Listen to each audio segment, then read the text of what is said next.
Welcome to Outside Views. Today we're taking a deep dive into the so-called Brexit reset under Prime Minister Keir Starmer, a plan that promises economic benefits but hinges entirely on the goodwill of the European Union.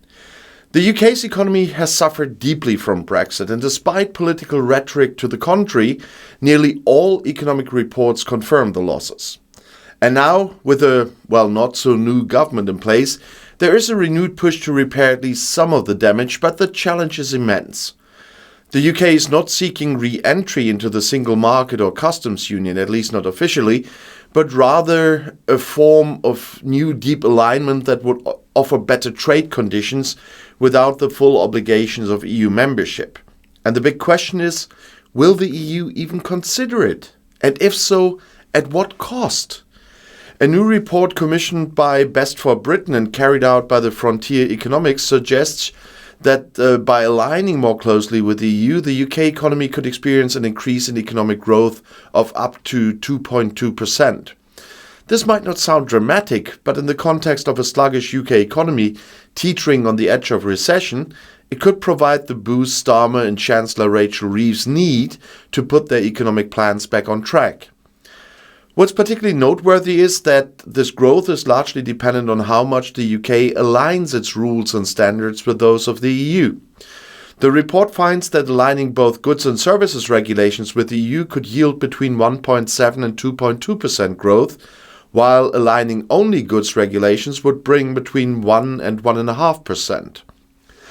And this is significant because the government's current red lines prevent full membership in the customs union or the single market, making deep regulatory alignment a pragmatic but politically delicate middle ground.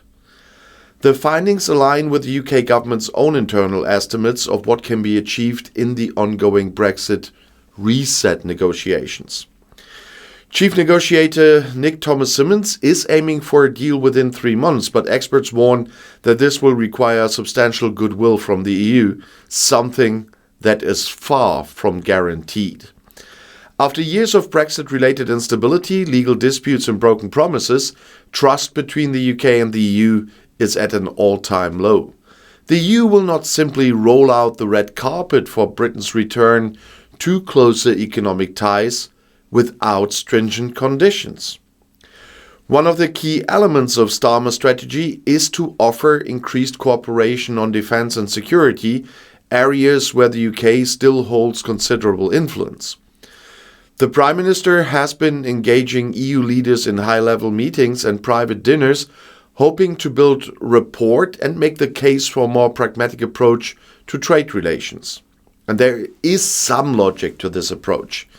The EU faces its own economic headwinds, and with global uncertainties ranging from Donald Trump's return to the White House to increasing geopolitical tensions in Eastern Europe, deeper UK-EU collaboration could be mutually beneficial.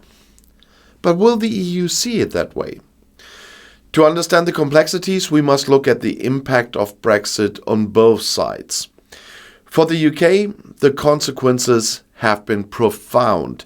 Trade with the EU has been severely hampered, with UK goods exports to the EU down 27% between 21 and 23, and EU goods imports into the UK down 32%. And meanwhile, other G7 nations, including the US, France and Italy, have experienced growth in trade. The UK, on the other hand, saw a 10% decline in overall goods trade from 19 to 23. And while Brexit supporters touted trade deals with non-EU countries as the solution, the reality is that these agreements have done little to offset the losses in EU trade. For businesses, the Brexit reality has been costly. One recent case highlighted the loss of 4 lorry loads of poultry at the UK-EU border due to a single missing digit on a 30-page document. And these kinds of bureaucratic hurdles have put immense pressure on exporters and have even driven some hauliers out of business. The cost of trading with the EU has increased for UK businesses, and while EU businesses exporting to the UK face some friction, they remain in a stronger position due to the sheer size and attractiveness of the single market. The EU, for its part, has little incentive to make concessions unless it sees clear benefits. While the UK remains an important trading partner, the EU has largely moved on, strengthening internal supply chains and shifting its focus elsewhere. Nevertheless, the EU could gain economic advantages from alignment. The study estimates that EU exports could rise by around 24 billion if alignment is achieved, almost matching the 27 billion expected for the UK. Furthermore, in the event of a second Trump presidency imposing tariffs now on European goods, a more seamless trade relationship with the UK could help offset some of the losses in US trade. Public opinion in the UK is also shifting in favor of closer EU ties. A massive poll by YouGov, conducted on behalf of Best for Britain, surveyed nearly 15,000 people and found that alignment with EU standards and regulations was the most popular option in almost every constituency in Britain. And even in staunchly pro-Brexit areas like Clacton, where Nigel Farage holds a seat, support for alignment was nearly equal to opposition. Nationally, 44% of voters support following all EU rules compared to 38% who oppose it. And this presents a unique political opportunity for Starmer to push for deeper alignment while maintaining broad public support.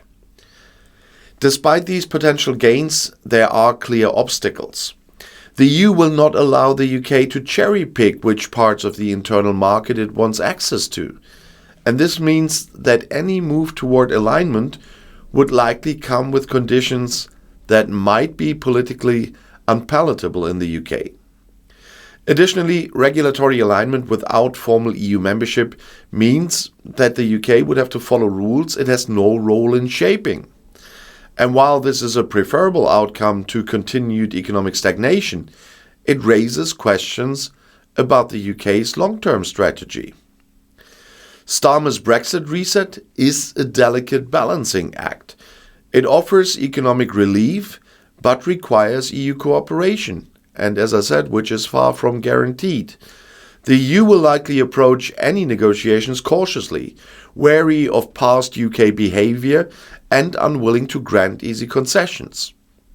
Much depends on Starmer's ability to convince EU leaders that the UK is a reliable partner willing to engage in a more stable and more cooperative relationship. If successful, the economic gains could be substantial, helping to undo some of the damage Brexit has caused. If not, the UK could find itself stuck in a prolonged state of economic stagnation with limited options for recovery. For now, the Brexit reset remains a work in progress, one that will test both the UK's diplomatic skills and the EU's willingness to look beyond the past. But one thing is clear: the future of the UK's economy is still, in many ways, in Brussels' hands. So thank you for watching Outside Views, and I'll see you next time, when my voice, hopefully next week, will be better again after all the carnival. But there's still more carnival to come.